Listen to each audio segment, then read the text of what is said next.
গল্পটা শুরু হয়েছিল সে এক মহামারীর সময়। দুরারোগ্য মারণ ব্যাধিতে যখন নিজের প্রজারা মারা যেতে শুরু করেছিল, তখন ভগবানের আশীর্বাদের আশায় মহারানী গড়ে তুললেন এই মন্দির। প্রার্থনা ছিল যেন তার রাজ্যবাসী ভালো থাকে। আর সেই থেকেই এই স্থানে পূজিত হয়ে চলেছেন দেবাদিদেব মহাদেব। অপূর্ব সুন্দর মনোরম এই স্থানে আছে 109টি শিব মন্দির, যদিও লোকমুখে 108 মন্দির নামে পরিচিত। হ্যাঁ, আমি বলছি বর্তমানের নবাবহাটের 108 শিব মন্দিরের গল্প। তোমাদের শোনাবো এই শিব মন্দিরের বিভিন্ন ইতিহাস, জানাবো এই মন্দিরের রহস্য, আর সেই রহস্য উন্মোচনে আমি আছি তোমাদের তাপস ওরফে তোপসে।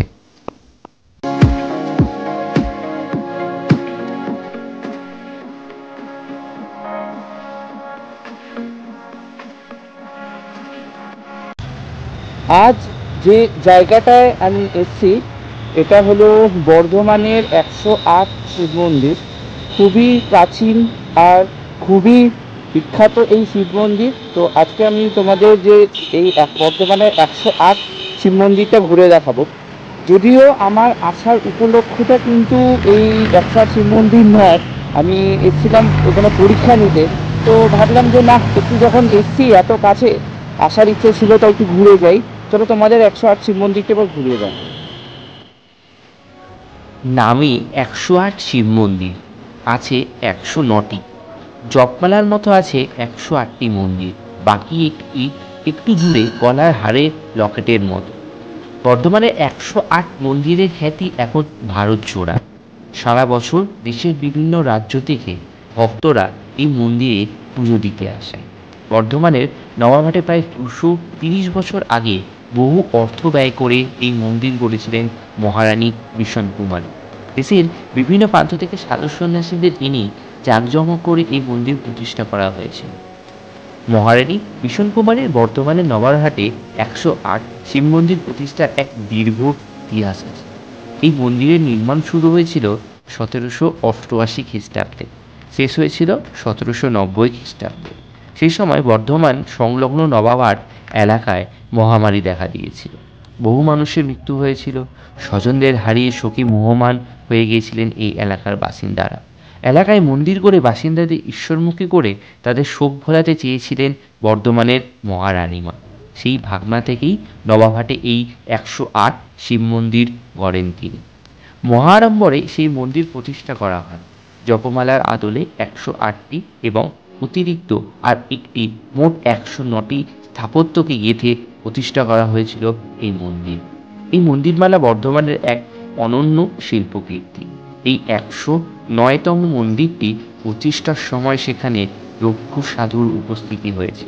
তাদের পদধূলি রাজপরিবার একটি সোনার কলসিতে সংরক্ষণ করে রেখেছিল। মন্দিরগুলির গঠন একই রকম। উড়িষ্যার বালেশ্বরের মন্দিরের আটচালার নকশার আদলে নির্মিত সেগুলি। মন্দিরগুলির অবস্থান যেমন পাশাপাশি, তেমনি প্রতিটি মন্দিরের সামনেই আছে খোলা টানা বারান্দা। প্রতিটি মন্দিরই একটি দরজা। সব মন্দিরেই রয়েছে মুষ্টিপাথরের গৌরীপট্ট সহ শিবলিঙ্গ।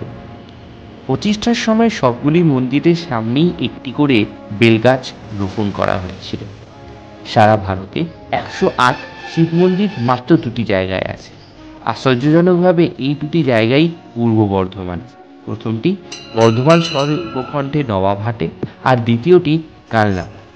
দুটি নির্মাণ করেছে বর্ধমান রাজপরিবার। নবাবহাটের 108টি শিব মন্দির আয়তাকারে এবং কালনার মন্দিরগুলি বৃত্তাকারে সাজানো। সবচাইতে উল্লেখযোগ্য হল নবাবহাট সহ দেশের প্রায় সর্বত্রেই বেশিরভাগ শিবলিঙ্গ কালো রঙের, কিন্তু একমাত্র কালনার ক্ষেত্রেই সাদা ও কালো শিবলিঙ্গের সমাহার দেখতে পাওয়া যায়।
এবার বলি তোমাদের এই মন্দিরে ঢোকার প্রবেশ মূল্য কত।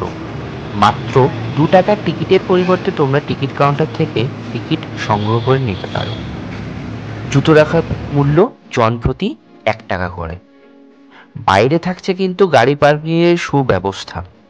বাসের জন্য 100, বড় গাড়ি 40, ছোট গাড়ি 20 এবং বাইকের জন্য 10। মন্দির খোলা থাকে সকাল 8টা থেকে সন্ধ্যে 7টা অবধি। বর্ধমানের নবাবহাট বাসস্ট্যান্ডের কাছেই কিন্তু এই শিব মন্দির। শিবরাত্রির সময় এখানে হয় অগণিত ভক্তদের সমাগম। আশা করি তোমাদের এই 108 শিব মন্দিরের ইতিহাস আর তার বিবরণ তোমাদের ভালো লাগলো। যারা এই চ্যানেলে নতুন তারা কিন্তু একদমই এই চ্যানেলটাকে সাবস্ক্রাইব, আর যারা এই ভিডিওটা দেখেছো তারা কিন্তু লাইক করতে কিন্তু ভুলো না।